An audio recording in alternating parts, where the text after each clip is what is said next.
जय हिंद साथियों, स्वागत है आपके अपने परिवार गांव की पाठशाला में। आज के इस नए वीडियो पर हम लोग जो बात करेंगे प्राचीन इतिहास के बारे में। इससे पहले हमने प्राचीन इतिहास की 2 वीडियो यानी कि प्रागैतिहासिक काल से संबंधित तथा आदिऐतिहासिक काल के सिंधु सभ्यता से संबंधित वीडियो अपलोड कर दिया है। आज हम जो बात करेंगे सिंधु सभ्यता का पार्ट 2 के बारे में डिस्कशन करेंगे। तो हमने कि पार्ट 1 के माध्यम से हमने पूरा अध्ययन किया था कि प्रागैतिहासिक काल को जैसे कि 4 भागों में बांट करके अध्ययन किया था, उनकी सारी विशेषताओं, साथ ही साथ वहाँ से संबंधित जो खोजें हुई थी उन सभी का अध्ययन किया था। तो और कल के वीडियो में जो हमने अध्ययन किया था, आपने देखा होगा कि हमने सिंधु सभ्यता की बेसिक जानकारी, किसका विस्तार कितना है, कुछ ऐसे क्वेश्चनों पर हम लोग अध्ययन किया था। तो आज के इस वीडियो पर हम लोग जो अध्ययन करने वाले हैं, जो डिस्कशन करने वाले हैं, वो सिंधु सभ्यता का पार्ट 2 यानी यहाँ से संबंधित कुछ महत्वपूर्ण क्वेश्चन के साथ साथ यहाँ कैसे कैसे इस टॉपिक से क्वेश्चन बनते हैं। साथ ही अगर हम मेंस में बैठने वाले हैं या मेंस लिखने वाले हैं तो वहाँ से संबंधित कुछ ग्राफ के माध्यम से तथा कुछ डायग्राम के माध्यम से हमने जैसे देखा था कि जैसे कि इस सभ्यता की जो सिंधु सभ्यता की जानकारी थी चार्ल्स मैसन ने 1826 ईस्वी में दी थी। वहीं बात करें कि सिंधु सभ्यता की जो पहली खुदाई की थी तो दयाराम साहनी ने की थी। कुछ बेसिक जानकारी हमने कल की वीडियो में पढ़ा था। अगर बात करें कि सिंधु सभ्यता के जैसे आकार के बारे में तो त्रिभुजा आकार है, तो हमने एक भारत के मैप में ड्रॉ करके भी देखा था। हालांकि आज भी हम उसको एक रिवीजन कर लेते हैं। कई बार यहाँ से आपको क्वेश्चन देखने को मिलते होंगे। आप देखते होंगे कि भारत का मैप जैसे कि आप बना ली, क्योंकि जब आप मेंस में बैठेंगे, जब आप मेंस आंसर राइटिंग करेंगे, ऑब्जेक्टिव बनाएंगे तब तो वहाँ तो ठीक है, लेकिन जब मेंस की आंसर राइटिंग करते हैं तब वहाँ पे कई बार ऐसी समस्याओं का सामना करना पड़ता है कि आपको डायग्राम देना पड़ता है। डायग्राम देने से क्या होता है कि जब आप डायग्राम देते हैं तो एग्जामिनर के माइंड पे एक आप पॉजिटिव क्लिक करते हैं और उससे क्या होता है कि आपकी जो मार्किंग होती है वो एक अच्छी मार्किंग होती है। तो इस वजह से डायग्राम के माध्यम से हम लोग सीखे थे कि इसका जो आकार था त्रिभुजा आकार था। कैसे एक ओवरऑल एक ड्राफ्ट है, आप इसको और भी अच्छी तरीके से बना सकते हैं। तो जैसे कि हमने आकार के बारे में बात की थी कि जो इसका आकार था त्रिभुजाकार है, क्योंकि जो इसका सबसे उत्तरी जो स्थल था तो सबसे उत्तरी आपके जम्मू कश्मीर में पाया जाता था। कौन सा पाया जाता था? तो वहीं पाया जाता था मांडा। जब उत्तरी स्थल था तो मांडा जम्मू कश्मीर में चिनाब नदी की पाया जाता है। अगर इसके दक्षिणी स्थल के बारे में हम लोग बात करें, कल भी हमने इसको डिस्कस किया था हालांकि, तो दाइमाबाद जो कि महाराष्ट्र में पाया जाता है। किस नदी के किनारे? तो गोदावरी की सहायक नदी प्रवरा नदी के किनारे पाया जाता है। अगर इसके पश्चिमी यानी सिंधु सभ्यता के पश्चिमी स्थल की बात करें तो सुत कांगे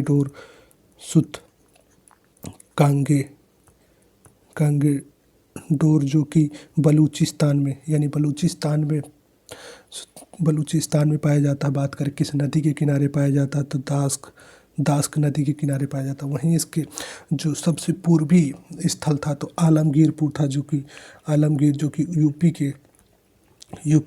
यूपी में पाया जाता था। वहीं बात करें तो ये हिंडन नदी के किनारे पाया जाता था। कुछ ऐसे जो कि बेसिक क्वेश्चन यहाँ से बात करें कि इसके आकार के बारे में पूछता है तो इसका जो ओवरऑल आकार था तो 13 लाख किलोमीटर स्क्वायर किलोमीटर इसका पूरा आकार था। वहीं आपसे क्वेश्चन देखने को ये भी मिलता है कि जो इसका उत्तर से लेकर दक्षिण तक जो आकार था तो 1400 किलोमीटर स्क्वायर था। वहीं अगर बात करें कि पश्चिम से लेकर के इसके जो पूरब तक का क्षेत्रफल या जिस क्षेत्रफल में फैली थी तो वो 1600 स्क्वायर किलोमीटर में फैली थी। कुछ ऐसे बेसिक जानकारी जो हमने कल के वीडियो में भी देखा था। हालांकि अगर वहीं तो इसका जो आकार एक ड्रॉ बैक होता है, यानी जो ड्रॉ करने पर आकार दिखाई देता है तो एक त्रिभुजाकार इसका आकार दिखाई देता है। तो कुछ ये बेसिक जानकारी हमने कल के वीडियो के माध्यम से भी अध्ययन किया था। तो 1 मिनट में हमने इसका रिवीजन किया। साथ ही साथ आज के माध्यम से आज भी हम लोग एक ड्रॉ के माध्यम से इंडिया का ड्रॉ करेंगे, उसमें के माध्यम से जितने भी स्थल हैं कि किस राज्य में कौन सा स्थल पाया जाता है। जैसे कि आप सभी जानते होंगे कि सिंधु सभ्यता से संबंधित लगभग 1500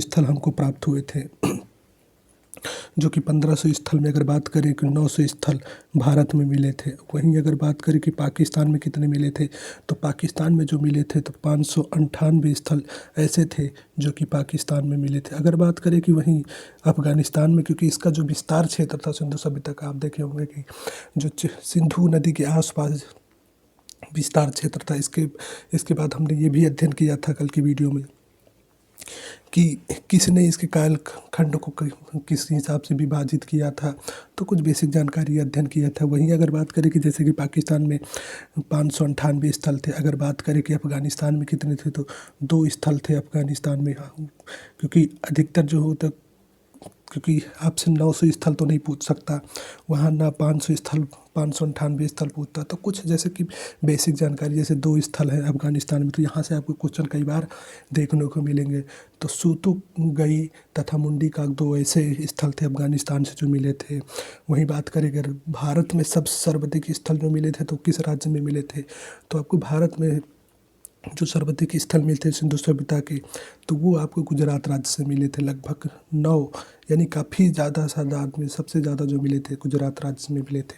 आज हम मैप ड्रॉ करेंगे तथा मैप के माध्यम से जितने भी राज्य हैं, राज्यों में स्थल जो मिले हैं, उन सभी को हम लोग देखेंगे। तो एक बार हम लोग एक ड्रॉ मैप देखते हैं, बनाने की कोशिश करते हैं और उससे संबंधित जितने भी क्वेश्चन यहाँ से बनते हैं उन सभी को ड्रॉ करते हैं। कई बार आपको देखते हैं, क्योंकि आप जब मेंस में लिखेंगे, वनडे एग्जाम में बैठेंगे तो कोई बात नहीं है, आप ऑब्जेक्टिव बनाकर भी देख सकते हैं, लेकिन जब आप मेंस में बैठते हैं वहाँ पर आपको एक अगर ड्रॉ देते हैं या फिर एक मैप के माध्यम से लिखते हैं और समझाते हैं, तो एग्जामिनर के जो माइंड में जाता है एक पॉजिटिव क्लिक जाता है। तो इस वजह से कोशिश किया करिए कि अगर आप मैप के माध्यम से पढ़ सके तो एक अच्छी समझ आपकी विकसित होती है। साथ साथ आप देखते हैं कि आपके जो ओवरऑल समझ में कई बार होता है कि हमें ये सामना करना पड़ता है कि कौन से राज्य में स्थित है, तो ऐसे कुछ जो आपके डाउट्स बनते हैं तो उन सभी को इसके मैप के माध्यम से आपके क्लियर हो जाएंगे। जैसे कि आप सभी जानते हैं कि जो सिंधु सभ्यता का उत्तरी स्थल था वो मांडा था, तो मांडा किस राज्य में स्थित था, तो आप देखते हैं 1 बाय 1 करके हम लोग इसका अध्ययन करेंगे। तो मांडा जो था वो आपके जम्मू कश्मीर में राज्य में स्थित था। वहीं बात करें कि फिर आते हैं हम लोग हरियाणा राज्य में, क्योंकि 1 बाय करके हम जितने भी राज्यों में इसके स्थल पाए गए हैं उन सभी को अध्ययन करेंगे। तो बात करें कि फिर हरियाणा आते हैं, तो हरियाणा में कितने स्थल पाए जाते हैं, तो हरियाणा में जो स्थल पाए जाते हैं वो मेनली अगर बात करें तो 3 स्थल पाए जाते हैं। कौन कौन से पाए जाते हैं, एक पाया जाता है राखीगढ़ी। हो सकता है कि थोड़ा सा लिखने में आपको या समझने में थोड़ी प्रॉब्लम हो सकती है, तो कोई बात नहीं, आप हम ओरली काफ़ी चीज़ें बोल देंगे जिससे आप वहाँ से इस चीज़ को थोड़ा सा लिख लीजिएगा। और बात करें जैसे कि राखीगढ़ी हो गए, बनवाली हो गया, वहीं हो गया भगवानपुरा, ये 3 स्थल ऐसे थे जो कि आपको हरियाणा से मिले थे। भगवानपुरा ये 3 स्थल जो कि आपको हरियाणा में देखने को मिले थे। अगर वही बात करें पंजाब राज्य में कि पंजाब राज्य से कौन मिले थे, तो पंजाब राज्य की अगर बात करें तो पंजाब से रोपड़ हो गया, संघोल, रोपड़ साथ ही साथ संघोल, ये 2 राज्य जो कि आपको पंजाब में देखने को मिलते हैं। अगर बात करें वहीं यूपी के बारे में, तो हमने अध्ययन कर ही लिया कि यूपी में जो मिला था आलमगीरपुर मिला था। किस नदी के किनारे था, तो ये हिंडन नदी के किनारे था। अगर बात करें वहीं राजस्थान राज्य में, क्योंकि यहाँ से भी आपको क्वेश्चन देखने को मिलते हैं कि कौन सा स्थल पाया गया था, तो राजस्थान में जो बात करें तो राजस्थान में आप देखे होंगे कि कालीबंगा आप लोग एक बार हो सकता है कि आप शुरुआत में देखेंगे कि आपको मैप बनाने में थोड़ा कठिनाई का सामना पड़ना है, तो 2 से 3 बार जैसे आप बनाएंगे तो आप भी बना सकते हैं, ऐसे कोई बात नहीं कि आप नहीं बना सकते। तो राजस्थान में जो हमें स्थल मिले थे वो कालीबंगा मिला था, बलाथल मिला था, कुछ प्रमुख स्थल मिले थे। अगर वहीं बात करें कि जैसे कि हमें गुजरात की बात करें, तो गुजरात में जो मिला था वो हमें मिला था एक लोथल मिला था, लोथल हो गया, धौलावीरा हो गया। अगर बात करें कि और कौन मिला था, तो सुतकोतदा हो गया, सुतकोतदा, ये कुछ प्रमुख स्थल थे जो कि हमें गुजरात से मिले थे। तो एक ओवरऑल आपकी समझ के लिए कई बार आपको देखें कि यहाँ से क्वेश्चन पूछता है कि किस राज्य में कौन सा स्थल है। तो हरियाणा की बात करें तो हरियाणा में राखीगढ़, बनवाली और भगवानपुरा मिले थे।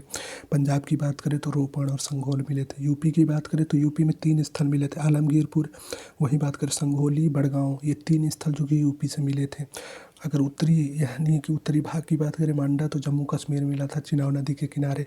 वहीं बात करें कि दक्षिणी स्थल जो था दाइमाबाद, दाइमाबाद कहाँ मिला था, महाराष्ट्र से मिला था। किस नदी के किनारे मिला था, तो आपको देखने को मिलेगा कि प्रवरा नदी, यानी जो गोदावरी की सहायक नदी, कभी कभी आपको देखने को मिलेगा कि गोदावरी नदी देता है, कभी कभी प्रवरा नदी। तो यहाँ से आपको क्वेश्चन जो बेसिक बनेंगे, आप इस मैप के माध्यम से आप एक बार बनाइएगा और उस मैप को 2 से 3 बार बना करके ऐसे ही लिखने की कोशिश करेंगे, तो जिससे कि क्या होगा कि आपकी एक बेहतर समझ विकसित होगी और वो आपको कभी भी फिर वो लॉन्ग टाइम तक याद रहेंगे। वहीं बात करें एक दूसरा मैप बना करके हम देखें कि बाहर, भारत से बाहर कहाँ कहाँ स्थल मिले थे, तो एक बार और मैप इसको बनाते हैं, क्योंकि हमारा मेन मकसद ये है कि सिर्फ वनडे एग्जामों में तक क्लिक हो ही जाए, या वनडे एग्जाम में अगर यहाँ से क्वेश्चन बनते हैं तो बन ही जाए। लेकिन अगर मेंस लिखते हैं, क्योंकि हमारे कई साथी ऐसे हैं जो कि मेंस लिखेंगे, तो मेंस के समय आपको एक अच्छी मार्किंग के लिए, या फिर एक कहें एग्जामिनर के दिमाग में एक अच्छा सा फीडबैक देने के लिए, तो आपको एक मैप का ड्रॉ करना एक बहुत ज़रूरी सीखना पड़ेगा। हो सकता है आपको समस्याएं हो रही हो, लेकिन आप 2 से 3 बार जब आप मैप बनाएंगे तो आपको आराम से बना सकते हैं, ऐसा नहीं कि नहीं बना सकते, शुरुआत में कठिनाई होती है। तो अब बात करते हैं जैसे कि भारत के लगभग प्रमुख भागों को हमने डिटेल में डिस्कशन कर लिया कि कौन सा भाग यानी कौन सा स्थल किस राज्य में पाया जाता है।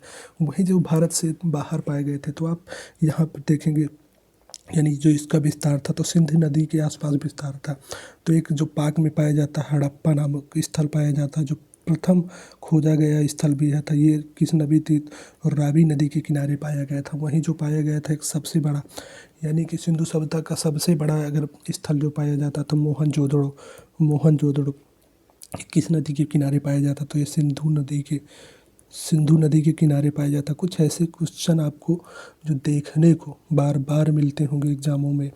वहीं आपको देखते हैं, हमने अध्ययन किया था कि एक जो सूतकांगे डोर जो कि बलूचिस्तान यानी पाकिस्तान की पश्चिमी छोर में सबसे ज़्यादा या सबसे पश्चिमी छोर जो था वो दास्क नदी के किनारे कौन सा था, सूतकांगे डोर था। तो यहाँ से भी आपको क्वेश्चन देखने को मिलते हैं। अफ़गानिस्तान की बात करें तो अफ़गानिस्तान में सोतू गई हो गया और मुंडी का, कि ये 2 स्थल जो थे तो अफ़गानिस्तान से सिंधु सभ्यता के मिले थे। तो ओवरऑल जो आपकी एक अच्छी समझ हो सकता है, थोड़ा सा आपको ये समझने में आसानी हो जाए, क्योंकि समझने में आसान थोड़ा मुश्किल हो रही होगी कि जो लिखा है, तो लेकिन हमने जो ओरली बोल दिया है आप उस चीज़ों से समझ सकते हैं। तो कुछ ऐसे जो कि यहाँ से स्थलों से लेकर के ऐसे क्वेश्चन बनते हैं, तो 1 से 2 बार आप मैप के माध्यम से बनाइएगा, लिखिएगा, तो यहाँ से जो बनने वाले जो क्वेश्चन हैं वो आपके साथ। अब हम 1 बाय 1 करके जितने भी जितने भी इन स्थल हैं तो उनकी स्थल की विशेषताएं कैसे हैं, साथ ही साथ हम देखेंगे कि किसने उस स्थल का उत्खनन किया था या खोज की थी। तो कुछ ऐसे जो वहाँ से क्वेश्चन बनते हैं उनको अध्ययन करेंगे। कल के माध्यम से हमने इस सारणी का अध्ययन किया था। सारणी में देखा था कि स्थल हो गया, उत्खनन हो गया, नदी हो गया, उत्खननकर्ता तथा किस राज्य या किस जगह पे स्थित है, तो इनका अध्ययन किया था। लेकिन दोस्तों हम बताना चाहेंगे यदि आप और भी इससे भी सरल फॉर्म में, क्योंकि यहाँ पे कई बार जब चीज़ें बहुत सारी इकट्ठा आ जाती हैं तो हमारे माइंड में कहीं ना कहीं वो समझने में या फिर उसको याद करने में थोड़ा मुश्किलों का सामना करना पड़ता है। लेकिन हम क्या करते हैं कि हमने एक टेबल बनाई है और उस टेबल को जिसमें हमने सिर्फ 4 ही बिंदु रखा है कि प्रमुख स्थल, फिर इसके बाद नदी रखा है, ऐसे ही टेबल बनाई है। उसमें हम जो पहला क्रम रखा है वो मतलब प्रमुख स्थल, दूसरा जो हमने रखा है नदी, तीसरा रखा है खोजकर्ता या उत्खननकर्ता, फिर वहीं खोजकर्ता के सामने ही हमने लिख दिया था यानी जैसे कि उत्खनन का वर्ष, और चौथा जो हमने पॉइंट रखा है या चौथा कॉलम जो हमने रखा है, जो हम अपनी नोट्स की टेबल बनाए हैं उस टेबल की हम बात कर रहे हैं। तो चौथे में हमने रखा कि वहाँ से जैसे हड़प्पा हो गया, तो हड़प्पा सभ्यता से कुछ प्रमुख जो कि हमें अवशेष मिले थे, तो क्या मिला था, जैसे कुम्हार का चाक हो गया, स्वास्तिक हो गया, लकड़ी खोखली हो गया, स्वास्तिक चिन्ह हो गया, R37 करके कुछ ऐसे जो कि वहाँ से अवशेष मिले थे, तो उनको रखा है। इस तरह अगर पढ़ेंगे तो आपको थोड़ी समस्याओं को सामना करना पड़ेगा। लेकिन जो हमने एक टेबल बनाई है वो टेलीग्राम चैनल पे डाल दिया है। यदि आप अभी तक नहीं जुड़े हैं तो वहाँ जा कर के जुड़ जाइए और उससे टेलीग्राम से उस PDF को डाउनलोड कर लीजिए। वहाँ से जब पढ़ेंगे तो आपको पढ़ने में काफ़ी और जल्दी रिविज़न करने में आसानी होगी। तो आप एक बार टेलीग्राम चैनल विजिट कर लीजिए, वहाँ से देख लीजिए। अब हम लोग आज के इस वीडियो पर अध्ययन करेंगे, क्योंकि कई बार ऐसा होता है कि ऐसे जब अध्ययन करते तो हमें समस्याओं का सामना करना पड़ता है। अब अध्ययन करते हैं हम लोग वन बाय वन करके एक एक जो हड़प्पाकालीन सभ्यता या सिंधु सभ्यता के स्थल थे, उन सभ्यता की खोज तथा उस सभ्यता संबंधित कुछ विशेषताएं या मिली वस्तुओं के बारे में अध्ययन करते हैं। तो जैसा कि हड़प्पा सभ्यता का पहला स्थल जो खोजा गया था वो हड़प्पा था। कब खोजा गया था? तो 1921 में। अगर वहीं बात करें कि इसकी खुदाई किसने की थी, तो हड़प्पा सभ्यता की जो खुदाई की थी दयाराम साहनी ने की थी। ये वहीं पूछता है कि किस नदी के किनारे? तो रावी नदी के तट पर पाकिस्तान के माउंट गोमरी जिला में स्थित है। वहीं बात करें पिगमेंट में, हड़प्पा और मोहनजोदड़ो को एक विस्तृत साम्राज्य की जुड़वा राजधानी कहा जाता है। बात करें कि यहाँ से क्या क्या अवशेष हमें मिले थे, क्योंकि ये एग्जामों में अधिकतर आपको देखने को मिलता है कि हड़प्पा के स्थल से जो मिला था तो वहाँ से क्या क्या अवशेष मिले थे। तो आप याद कर सकते हैं, कुम्हार का चाक मिला था, श्रमिक का वास मिला था, लकड़ी की ओखली मिली थी, R37 कब्रिस्तान मिला था, स्वास्तिक चिन्ह मिला था, अन्नागार जो मिला था, वही मातृ की देवी की मूर्ति मिली थी, लकड़ी का ताबूत मिला था तथा हाथी का कपाल मिला था। आप उनमें से भी कुछ बेसिक याद कर सकते हैं। स्वास्तिक चिन्ह, R37 कब्रिस्तान, श्रमिक आवास, कुम्हार का चाक और लकड़ी का ताबूत, मातृ की देवी, ये जो स्थल थे जो कई बार आपको एग्जामों में देखने को मिलेंगे। बात करते हैं अब एक नोट्स के बारे में, जैसे कि चांदी का सर्वप्रथम प्रयोग हड़प्पा सभ्यता के लोगों के द्वारा ही किया गया था। वहीं बात करें कि जो हड़प्पा सभ्यता का सबसे ये बात करें जो सिंधु सभ्यता का सबसे बड़ा स्थल था तो मोहनजोदड़ो था। कब खोदा गया था? तो 1922 ईस्वी में खोदा गया था राखालदास बनर्जी के द्वारा। आप यहाँ क्लियर कर लीजिएगा 1922, 21 नहीं 1922 में है। तो राखालदास बनर्जी ने, यह पाकिस्तान के लरकाना जिले में स्थित है। यह सिंधु नदी के तट पर है। हड़प्पा रावी नदी के तट पर स्थित है। दयाराम साहनी ने खोज की थी। मोहनजोदड़ो सिंधु नदी के तट पर स्थित है। इसकी जो खोज की थी राखालदास बनर्जी ने। हड़प्पा की खोज 1921 में, मोहनजोदड़ो की खोज जो हुई थी 1922 में स्थित है। सिंधु सभ्यता का सबसे बड़ा स्थल बात करें तो मोहनजोदड़ो। तो वहीं बात करें सिंधु सभ्यता के भारत में प्राप्त सबसे बड़ा स्थल जो था तो हरियाणा में राखी गढ़ी है, जो भारत में सबसे बड़ा स्थल था। अब वहीं बात करते हैं कि सिंधु सभ्यता का सबसे बड़ा शहर है, यानी ये मोहनजोदड़ो सिंधु सभ्यता का सबसे बड़ा शहर था।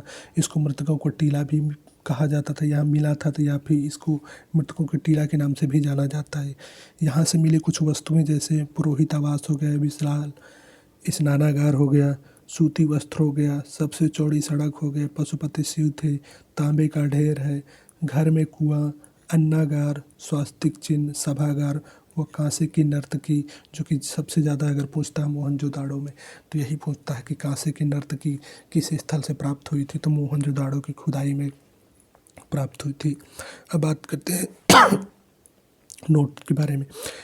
मोहनजोदड़ो का अन्नागार सिंधु सभ्यता का सबसे बड़ा भवन या इमारत था। वहीं बात करें स्वास्तिक मुहर सर्वाधिक मोहनजोदड़ो से मिला था, जिसका निर्माण सिलखड़ी से हुआ था। तो आपको क्वेश्चन देखने को मिलता है कि स्वास्तिक चिन्ह की अगर अवशेष मिला था तो सर्वप्रथम हड़प्पा सभ्यता से मिला था या हड़प्पा स्थल से मिला था, लेकिन जो सर्वाधिक प्रयोग के प्रमाण मिले थे तो मोहनजोदड़ो से ही मिले थे। वहीं इसका निर्माण किससे हुआ था? तो सिलखड़ी से हुआ था। ये क्वेश्चन आपको देखने को एग्जामों में मिलेंगे। बात करें नेक्स्ट के बारे में तो जैसे कि चहुंदड़ो है, 1931 ईस्वी में इसकी खोज हुई थी। किसके द्वारा की जाती है? तो गोपाल मजमूदार के द्वारा की जाती है। वहीं बात करिए सिंधु, पाकिस्तान में सिंधु नदी के तट पर स्थित है। एकमात्र शहर जो दुर्ग रहित था, यह औद्योगिक शहर है, यानी सिंधु सभ्यता का औद्योगिक शहर कई बार आपको देखने को मिलेगा तो चहुंदड़ो था। बात करके यहाँ से निम्नलिखित कौन कौन सी वस्तुएं मिली थी? तो मेकअप, यानी जितने भी मेकअप सामग्री थी वो चहुंदड़ो से मिली थी। शीशा हो गया, गुड़िया हो गया, लंका ईंट हो गया, बिल्ली का पीछा करता हुआ कुत्ता हो गया, सुई हो गया, मनका हो गया, लिपस्टिक हो गया, ये सारे अवशेष जो मिले थे वो चहुंदड़ो से मिले थे। बात करें नेक्स्ट के बारे में कि जैसे कि आप नेक्स्ट देख रहे हैं कि आपको मिला था एक रोपड़ हो गया, जो रोपड़ हो गया या संघोल हो गया। रोपड़ और संघोल आपको हमने मैप के माध्यम से देखा था कि पंजाब राज्य में स्थित है। इसकी खोज कब होती है? तो इसकी जो खोज होती है 1553 नहीं 1953 में है। आप लोग क्लियर कर लीजिएगा, थोड़ा सा टाइपिंग मिस्टेक है तो आप इसको क्लियर कर लीजिए कि संगोल की जो खोज कहें या उत्खनन जो किया था एकदत्त शर्मा के द्वारा 1953 में की गई थी। ये पंजाब की सतलज नदी के किनारे पर स्थित है। आप तो पूछ लेगा कि रोपड़ किस नदी के किनारे है, तो सतलज नदी के किनारे किस राज्य में है? तो पंजाब राज्य में है। यह मानव के साथ उसके पालतू जानवर का अवशेष मिला था। ऐसा ही शव नवपाषाण काल में जम्मू के बुर्ज होम से मिला था। आपने देखा होगा जब हम प्रागैतिहासिक काल का अध्ययन कर रहे थे तो बुर्ज होम से जो कि मानव के साथ उसके पालतू जानवर के अवशेष मिले थे। कहाँ से? कश्मीर में। वहीं बात करें बनवाली के बारे में, तो बनवाली की जो खोज की थी या खुदाई कराई थी सॉरी खुदाई जो कराई थी राविंद्र सिंह ने कराई थी। बात करें किस जिले में स्थित या किस राज्य में स्थित है, तो हरियाणा में स्थित है। इसमें किस नदी के किनारे? तो संगोई नदी।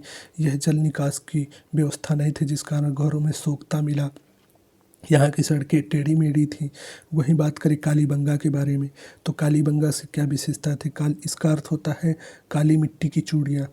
यहाँ से अलंकृत ईंट मिली थी, चूड़ी मिली थी, जूता खेत का हल का प्रमाण तथा हवन कुंड मिला था। तो आपसे पूछता है कि कालीबंगा किस राज्य में स्थित है, तो आप बताएंगे कि भारत के राजस्थान राज्य में कालीबंगा के अवशेष यानी स्थल से हमें कुछ जैसे कि जुता हुआ खेत का हल, हवन कुंड, साथ ही साथ अलंकृत ईंट जो मिली थी वो राजस्थान के कालीबंगा नामक स्थान से मिली थी। खुदाई की बात करें तो इस किस नदी के किनारे था? तो सरस्वती नदी के किनारे था। वहीं बात करें किसकी जो खुदाई की थी, किसने की थी? अमलानंद घोष तथा लाल एवं थापर ने इनकी खुदाई कराई थी। बीके थापड़ तथा बीबी लाल ने की थी। बात करें नेक्स्ट के बारे में, धौलावीरा के बारे में, तो बात करके गुजरात में स्थित है। ये सिंधु सभ्यता का सबसे बड़ा स्थल है। इसकी खुदाई जो की थी राविंद्र सिंह बिष्ट ने की थी। वहीं बात करें नेक्स्ट के बारे में, तो सुरकोतता यह गुजरात में स्थित है। यहाँ से कलश, समाधान तथा घोड़े के हड्डी मिले थे। तो आप लोग एक पॉइंट लिख सकते हैं कि सुरकोतदा जो कि गुजरात राज्य में स्थित है, यहाँ से जो हमें मिले थे तो घोड़े के अवशेष, कलश, सावधान। जब आपसे ये पूछ लेगा कि कलश सावधान भारत के किस स्थल से मिले थे, तो आप बताएंगे कि सुरकोतदा स्थल से मिले थे। बात करें इसकी खुदाई के बारे में, तो जगपत जोशी ने कराया था। बात करें नेक्स्ट यानी लोथल के बारे में, तो लोथल इसकी खुदाई SR राव ने भोगवा नदी के किनारे अहमदाबाद गुजरात में किया था। यह सिंधु सभ्यता का बंदरगाह स्थल था। यानी आपसे ये भी पूछता है कि सिंधु सभ्यता का कौन सा स्थल बंदरगाह था, तो लोथल था। किस राज्य में स्थित था? तो अहमदाबाद गुजरात में स्थित था। बात करें कि किस नदी के किनारे था, तो भोगवा नदी के किनारे था। कुछ ऐसे जो कि आपको क्वेश्चन देखने को मिलेंगे। यहाँ से गोदीवाड़ा का साक्ष्य मिला था। साथ ही साथ यहाँ घर के दरवाजे सड़कों की ओर खुलते थे। ये फारस की मुहर मिली थी। यहाँ से फारस की मुहर मिली थी जो कि विदेशी व्यापार का संकेत है। यहाँ से युगल समाधान यानी युगल कपल समाधान, दो लोगों का एक शव मिले थे जो सती प्रथा का प्रतीक समझा जाता है। वहीं बात करें रंगपुर के बारे में, तो रंगपुर ये गुजरात में स्थित है। यहाँ से धान की भूसी, तो आपसे पूछेगा कि धान की भूसी के प्रमाण किस स्थल से मिले थे, तो रंगपुर में मिले थे। तो रंगपुर किस नदी के किनारे था? तो बात करें कि ये किस राज्य में स्थित था, तो गुजरात में स्थित था। तो कुछ ऐसे क्वेश्चन जो आके आपको देखने को मिलेंगे। अब वहीं कुछ पॉइंट के बारे में बात करें, जैसे सिंधु सभ्यता का सबसे बड़ा स्थल, सिंधु सभ्यता का सबसे बड़ा स्थल तो जो आपको मिला था मोहनजोदाड़ो मिला था। वहीं ये आपको करेक्ट कर लीजिए, सिंधु सभ्यता का सबसे बड़ा स्थल था तो मोहनजोदाड़ो था। अगर भारत में प्राप्त की बात करें तो राखीगढ़ी जो कि राजस्थान में स्थित है। भारत में सबसे बड़ा स्थल था, आप लोग इसको कमेंट क्लियर कर लीजिए क्योंकि मोहनजोदाड़ो सबसे बड़ा स्थल मिला था।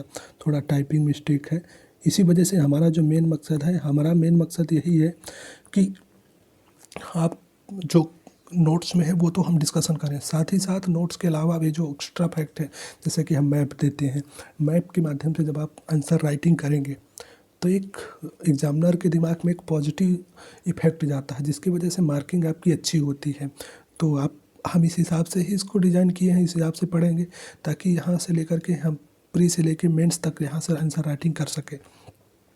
तो भारत में सबसे बड़ा स्थल क्या था? तो राखीगढ़ था। किस राज्य में था? तो हरियाणा में स्थित था। सिंधु सभ्यता का सबसे बड़ा शहर की बात करें तो मोहनजोदाड़ो था। कुछ ऐसे क्वेश्चन जो कि आपको यहाँ से देखने को मिलेंगे। वहीं बात करें कुड़ाल जो था हरियाणा हिसार जिला में स्थित है। चांदी के 2 मुकुट मिला था। तो चांदी के मुकुट कहाँ किस स्थल से मिले थे? तो कुड़ाल से मिले थे। सिंधु सभ्यता की कुछ विशेषताओं के बारे में बात करें तो जैसे कि आप देख रहे हो सिंधु सभ्यता की विशेषता के बारे में। सिंधु सभ्यता की जो विशेषता थी, एक नगरी या शहरी सभ्यता थी। सड़क के एक दूसरे समकोण पर काटती थी। साथ ही ये पूर्व पश्चिम दिशा में थे, जिससे हवा द्वारा सड़क स्वच्छता साफ हो जाती थी। नालियाँ ढकी हुई थी, जो कि यहाँ के एक इंफ्रास्ट्रक्चर का एक बेहतरीन नमूना था। वहीं अर्थव्यवस्था का मुख्य आधार कृषि सॉरी बात करें इसका व्यापार जब विदेशों से होता था। आपको कई बार यहाँ से देखने को ऐसी चीज़ें मिलेंगी। वहीं बात करें कि जैसे यहाँ वस्तुओं का व्यापार किस देश से किस होता, तो आप इसको आप चाहें तो आप लोग इसको एक बार रीड कर सकते हैं, क्योंकि यहाँ से काफ़ी कम क्वेश्चन आपको देखने को मिलेंगे। जो क्वेश्चन देखने को सबसे ज़्यादा स्थलों से मिलते हैं तथा उनसे प्राप्त अवशेषों से मिलते हैं। वहीं बात करें नेक्स्ट के बारे में, जैसे सिंधु सभ्यता का जो समाज था कितने वर्गों में बांटा था? तो 4 वर्गों में बांटा था। ये आपको क्वेश्चन देखने को मिलेगा। तो विद्वान, योद्धा, व्यापारी, शिल्पकार तथा श्रमिक, इनका जो समाज था मात्र सत्रात्मक था। तो आपको देखने को मिलेगा कि जो सिंधु सभ्यता का स्थल था तो कैसा था? तो मात्र सत्रात्मक था। इनकी जो लिपि थी तो भावचित्रात्मक थी, जो पढ़ा नहीं गया। इस लिपि को बात करें तो कहाँ कैसे लिखा जाता था? दाएं से बाएं की ओर लिखा जाता था। इनके मोहरों पर एक सींग वाले जानवर का चित्र मिलता था। इनके मोहरों पर एक गाय तथा सिंह का चित्र नहीं मिला है, यानी गाय और सिंह का कोई प्रमाण नहीं मिला है सिंधु सभ्यता से। हड़प्पा सभ्यता के मोहरों की बात करें तो सेल खड़ी का मुख्य रूप से प्रयोग किया गया था। सबसे ज़्यादा से जो मोहरें प्रयोग की गई थी तो वो मोहनजोदाड़ो में की खुदाई से आपको अवशेष प्राप्त हुए हैं। बात करें नेक्स्ट के बारे में तो सिंधु घाटी सभ्यता के लोग लोहे से परिचित नहीं थे। लोहे का जो आविष्कार हुआ था या जो खोज हुई थी वो वैदिक कालीन, यानी कि पूर्व वैदिक कालीन, उत्तर वैदिक कालीन में उसकी खोज हुई थी। वहाँ माप तौल के लिए न्यूनतम बाट जो था तो 16 kg का था। सिंधु सभ्यता के लोग युद्ध व तलवार से परिचित नहीं थे, शांति प्रिय थे। कुछ ऐसी विशेषताएं हैं जो आपको जब आप आंसर राइटिंग करेंगे तो यहाँ से लिख सकते हैं। मिट्टी के बर्तनों में लाल रंग का उपयोग होता था। सिंधुवासी विश्व में कपास में प्रथम उत्पादक थे। तो आपको ये भी पूछ सकता है कि तो कपास के प्रथम उत्पादक कौन थे? तो सिंधुवासी थे। सिंधु सभ्यता के विनाश का सबसे बड़ा कारण बाढ़ को माना जाता है। कुछ यहाँ से संबंधित आगे हम पढ़ेंगे कि पतन से संबंधित कुछ जो कि क्वेश्चन आपको देखने को मिलेंगे। बात करें सिंधु घाटी सभ्यता के लोग कृषि भी करते थे, पशुपालन भी, और परंतु कुछ इनका जो मुख्य व्यवसाय था तो वो व्यापार था। कुछ यहाँ से क्वेश्चन देखने को मिलेंगे। बात करें सिंधु सभ्यता के पतन के कारण तो जो विद्वान थे पतन के कारण उन्होंने बताया था। तो गार्डन चाइल्ड व्हीलर ने कहा था बाह एवं आर्यों के आक्रमण। वहीं मार्शल अर्नेस्ट एवं SR राव ने कहा था बाढ़ के कारण इनका पतन हुआ था। RL स्टील अमलानंद घोष ने जलवायु परिवर्तन को बताया था।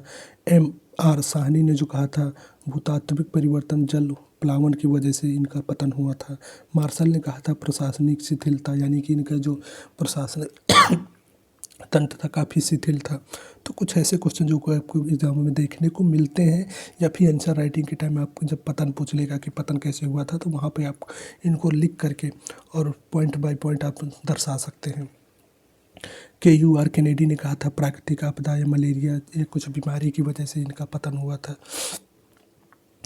वहीं बात करें अब नेक्स्ट के बारे में, क्योंकि यहाँ से आपको क्वेश्चन देखने को मिलेंगे। तो ऐसे कुछ जो कि आपको लगभग सिंधु सभ्यता से जो क्वेश्चन पूछते हैं तो उन सबों को हमने डिस्कशन कर लिया कि इनका जो समाज था मात्र सत्रात्मक था। इनकी जो लिपि थी वो भाव चित्रात्मक थी। दाएं से बाएं लिखी जाती है, कुछ ऐसे जो कि आपको क्वेश्चन यहाँ से जितने भी लगभग क्वेश्चन बनते हैं हमने सबको कवर करने की कोशिश की है। साथ ही साथ हम मैप के माध्यम से भी देखे हैं कि इसका विस्तार क्षेत्र कितना है, 13 लाख स्क्वायर मीटर।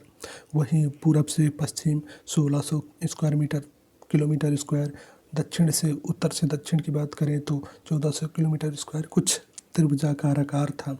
तो मैप के माध्यम से भी पढ़ा है। तो ओवरऑल आपकी जो एक अच्छी समझ इस टॉपिक पे विकसित हुई है। फिर भी आपको किसी प्रकार की अगर समस्याएं हैं तो आप टेलीग्राम चैनल से जुड़ जाइए, वहाँ पर हम डेली इससे संबंधित काफ़ी चीज़ें आपको अपलोड करते रहते हैं। साथ ही आप किसी प्रकार की अगर और भी समस्या है तो आप हमें कमेंट के माध्यम से भी बता सकते हैं कि यहाँ पर इस टॉपिक में हमें समस्या आती है, तो हम अब पूरी कोशिश करें कि आपकी समस्याएं को सॉल्व कर दें।